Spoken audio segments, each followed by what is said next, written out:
Hello, everyone, and welcome to Cooking with Positivity. I'm your host, Zakia McCoy.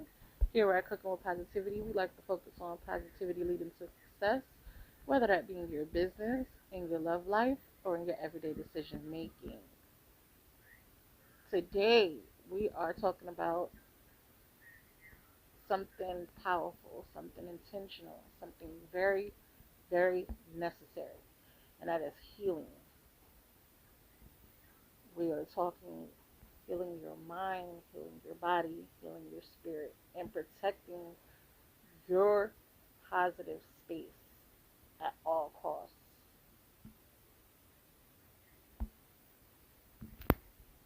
And when I think about these things, and when I'm thinking about my own healing, and I'm thinking about all the things I have to protect my mind from, I need to guard my thoughts. Only because it's so important and for my own sanity. Now, when I am guarding my thoughts, I am actively healing. I'm actively keeping my head intact, keeping my mind intact because certain thoughts can definitely play a horrible game with you if you are not being mindful, pun intended, about the thoughts you allow to run amok. If you are not being conscious of the thoughts that you allow to come to the surface. Now, let's be clear. We all have these, what are they called? Intrusive thoughts. We all have thoughts that give us pause, doubt, question certain things, question ourselves. But when you are banking on that, listening on that, having that at the forefront of your mind for too long, those thoughts start to grow legs and they start to walk around in your mind and they start to grow other thoughts. And it becomes a community of negative thoughts.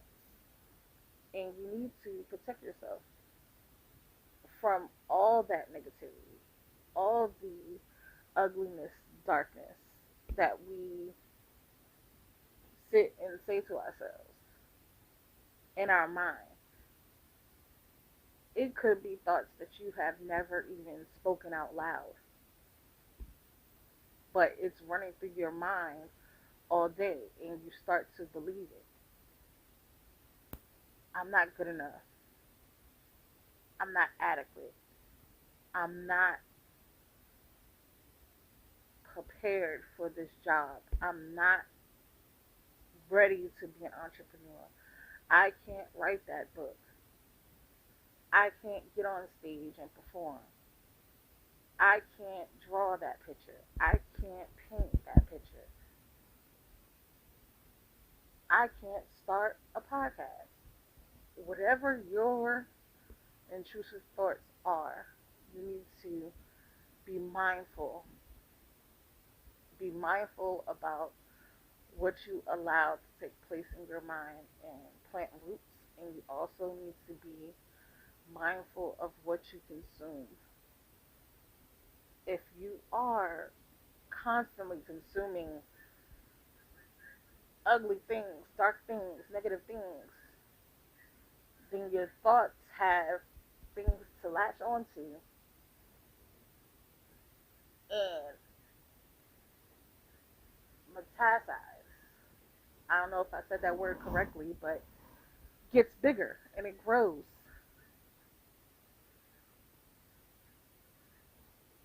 And instead of choosing peace over chaos, we normally allow these things that we consume, whether it be news, whether it be social media, whether it be conversations you're having, we allow it to grow. And that cannot heal us. That cannot move us forward in healing. And there's nothing wrong with saying, I need a break. I need you to give me a day. Or just being conscious, okay, I know this friend is calling. And although I want to be there for this friend, do I have the mental capacity to be there for this friend and not consume any of this negative energy, these negative thoughts? Right? Do I have the capacity? Have I been rested enough? Have I been, mindful enough to go down this journey with this friend or family member and not consume their negative energy and still be there for them? Because it's very easy to get lost in the chaos, right? It's very easy to have a friend who is going through something, and you're that friend that wants to help. You're that friend that's like, I got you no matter what. It's very easy to get lost in that chaos. And protecting your positive space means being selective about what you allow into your spirit. Not every conversation deserves access to your peace. Not every conversation deserves your time of day, especially when you're being mindful, especially when you're guarding your thoughts, especially when you're focusing on rest, especially when you're focused on healing as a whole. And healing doesn't only happen in therapy rooms or in church or in a doctor's office. It also happens in the kitchen. And I'm reminded of our book and bite this month for Healing Stew, which is grounding and nourishing. And it's food that not only heals your body, but it listens to your body. It tells your body, these are things that I need. These are things that are going to work in my favor.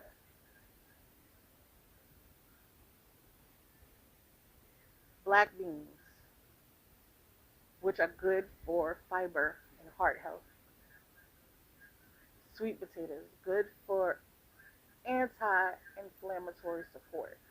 When I tell you my body is wrecked with inflammation, I'm always looking for things to eat, to drink, to put in my body naturally that heals it and helps. Garlic and onions, that helps with immune support. I still take my vitamins, trust. I still build on those things, but this is natural. This is food.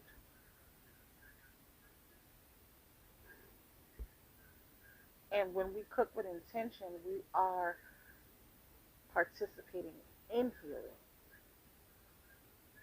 because that's our first source of nutrition.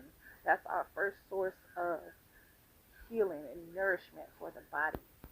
So when we think about the things that we eat, the things that we prepare, and how we heal and how we build on ourselves, healing stew often comes to mind because when I make this meal, I'm making it with the intention of, first of all, filling my belly. I want to be satiated, right? And I want to be satiated with the right things. I want to feel good after I eat it. I want to feel good after I partake in this meal. And with Healing Stew, it does more than just fill my gut. It fills my spirit. It feels warm. It feels like it's okay to not be fully healed, but you're on a journey to be healed. Something washes over me, especially when I make it or my daughter helps me make it. It feels like all our intentions are in this bowl. And speaking of intentions, I want to honor and acknowledge Mary Eliza Mahoney this Black History Month. Now, Mary, which is my grandmother's name, hey grandma, is the first African American licensed nurse. She didn't just break barriers, she defined care. She was a pioneer of compassion. She was a woman who turned her services into a legacy. And it reminds us that healing is also leadership. Mary took healing to another level. And you know, when we go into doctor's offices or hospitals, we're told the nurses are the first line of defense, and they often do more than the actual doctor because they're providing your care from the time you step in. They're checking you in, they're checking your vitals, they're relaying to the doctor what the issue is, and they're helping with your healing from the door. Now, healing is not weakness. Healing is resistance. Healing is power. And a lot of the times, when we look at healing, we often feel weak for the need to heal, feel weak for the want to heal. And I'm here to tell you, it's never weakness. Knowing you need to heal, knowing you need to be on the healing journey, whether it be for your body, whether it be for your mind, whether it be for your emotions, your spirit, your soul, just knowing that information is key one and one of the most powerful things you could do. And healing also happens through creativity. I have learned that not everyone heals the same. When I was going through some of the toughest times of my life, and I needed to heal. I needed an outlet. I needed something to drive me on that road to healing. I was pulled to creativity. I was pulled to create the writing, which is the art. And it is that very art that started my healing process when I was going through it and I could not verbally express what needed to be healed, how I needed to heal. And expression is healing.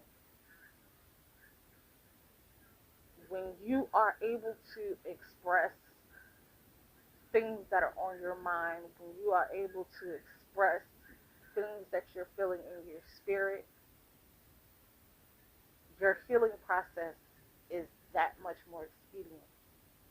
Invisibility is healing. When you are seen, when you are seen for whatever it is that you do, it could be your music, it could be your writing, it could be your art, whatever that thing is, you're being seen for. That adds to your healing. And speaking of art, please don't forget to vote for Royal and the Artistic Kids competition. Supporting youth creativity is supporting generational healing. I don't know where I would be if I didn't find writing as an escape, if I didn't find writing as a creative healing tool. And my daughter has found that in her art, whether it be drawing or painting. And I want to continue to invest in her healing, invest in her art, invest in her creativity, and support her in any way I can. When we invest in young creators, we invest in a healthier future. And that's all I ever want for my kids. That's all I ever want for our kids, is to be better, have a healthier, better world. Because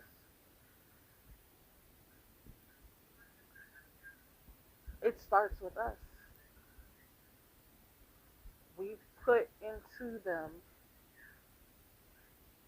what we want to grow. And if you are putting ugliness, negativity into your kids, trust that that negativity and ugliness is going to grow and be out into this world, putting that same ugliness and negativity into their children, into other people's children, and into the world.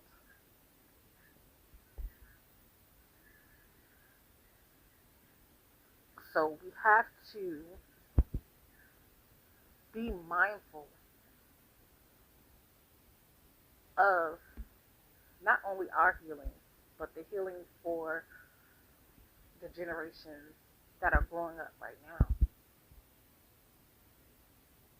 Healing your mind, revolutionary. Healing your body is intentional. You have to want to heal your body. And I'll be the first to say I have so much going on with my body. I was just talking to my friend yesterday saying like every time I come over here and I take care of one problem, one health issue, another one pops up that kind of combats that. And it gets frustrating. It definitely does. But what I'm not going to do is stop my healing process. What I'm not going to do is stop my positive intentions. What I'm not going to do is stop protecting my thoughts, my peace, my energy, my space, because that is necessary. It is necessary. Just like mental health, mental health care is necessary. And this year, an organization called Black Men Heal are gaining national attention for their work in revolutionizing access to mental health care within Black communities. This is perfect because in our community, we're not taught to invest in our mental health. A lot of the times we're taught pray about it. We're taught to not worry about it. We're taught if we are worried or care too much about our mental health that something is wrong with us, when it should very well be the opposite. When it should very well be the opposite, right? Not checking on your mental health should be something is wrong. That should trigger something is wrong. Not focusing on your healing should say something is wrong. And the stigma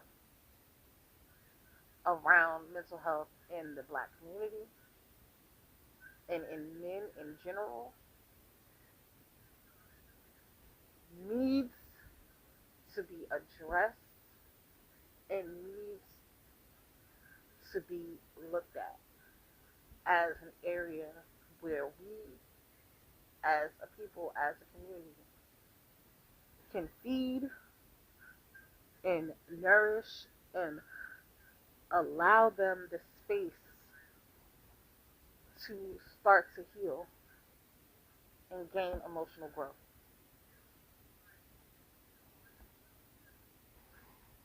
And when it comes to healing, it is very necessary for your ultimate good, for your ultimate thriving. It's very necessary to protect your mind, body, spirit, protect your thoughts, protect your space. And on that note, I'm going to get off my soapbox and I'm going to let you guys enjoy the rest of your day. Please remember to vote for your favorite family member in the CWP Awards. I've kept the ballots open longer than I did last year because I want to give you guys the opportunity to vote just a little bit longer. And for those entrepreneurs, business owners, things of that nature, if you would like to sponsor an award, contact us at cookingwithpositivity@gmail.com so we can discuss you sponsoring an award. And Until next time, I hope everybody focuses on healing and have a great and positive rest of their day and a great and positive rest of your week.